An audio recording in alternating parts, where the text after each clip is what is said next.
Good morning, children. Welcome back to the social session of sculptures and buildings, where we have learnt about the old cities which have been excavated by the archaeologists, which dated some 3000 to 4000 years ago. And the cities which got excavated, we call them as Harappan and Mohenjo-daro cities. And this culture which got practiced there as per the excavations conducted and study conducted there, we call it as Harappan culture, or as they are on the banks of the river Indus, we call it as Indus Valley civilization. We have seen the kind of clothes they wear, the kind of utensils they have used, the kind of buildings they have built. So this great knowledge they had some 3 to 4,000 years ago itself. Today we shall learn about the language, and we do not have any books written by the Harappan people till date, but we do have some small inscriptions on seals. So the seals which have been found in the excavation, उसके coins के ऊपर seals जो है उसके वजह से जो उसके ऊपर लिखे हैं उसके वजह से we have come to know about the language, but we don't know how to read them. Hence we do not know what language they spoke, and if they have the common language at all. We also don't know what names they called themselves also. So what actually is written on those coins also we don't know, because what language they have read is not known to till date. Even their rulers and gods and even their cities with what names they are known, we could not read them. So we will read about their religious beliefs in the later chapter. Of course, what kind of religious beliefs this Harappan culture people had, we shall see in the next session, in the next chapter. And coming to the rulers, we don't know who ruled these cities, whether there is a king or whether there are associations who they generally ruled these cities are not known. And you know, such a large area and had so many features in common. There was common bath, there was common drainage, common roads, and public buildings were there. So there were many common things, but who ruled them we actually don't know. It has been suggested by some of the archaeologists that there must have been one central authority regulating all these things. However, was it a king or a priest or a group of elected leaders, and we do not know it.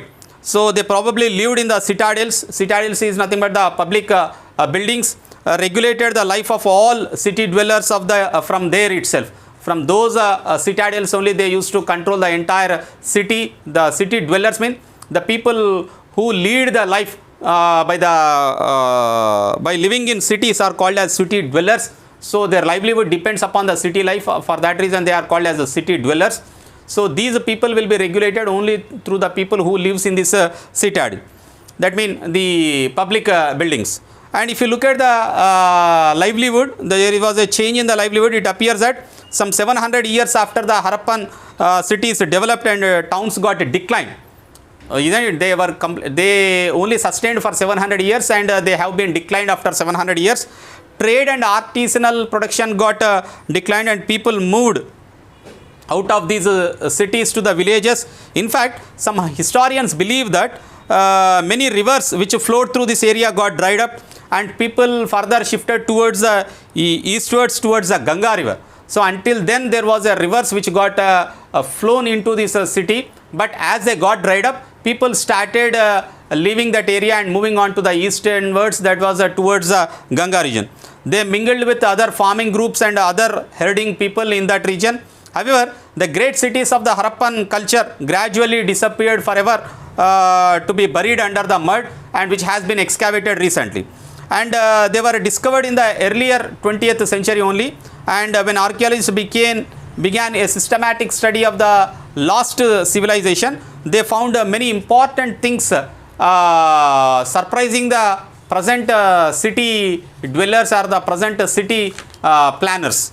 And you know, the kind of sculpture which has been excavated in the Indus Valley civilization, a little later, the art of casting metal casting बोले तो metal को pure कैसे मिलती जी ये metal, iron जो है metal कैसे मिलती, वो rock के वजह से मिलती, rock से मिलती कैसे, after casting it, after impurities निकालने के बाद जो purity मिलती है, that process is called as smelting and purification.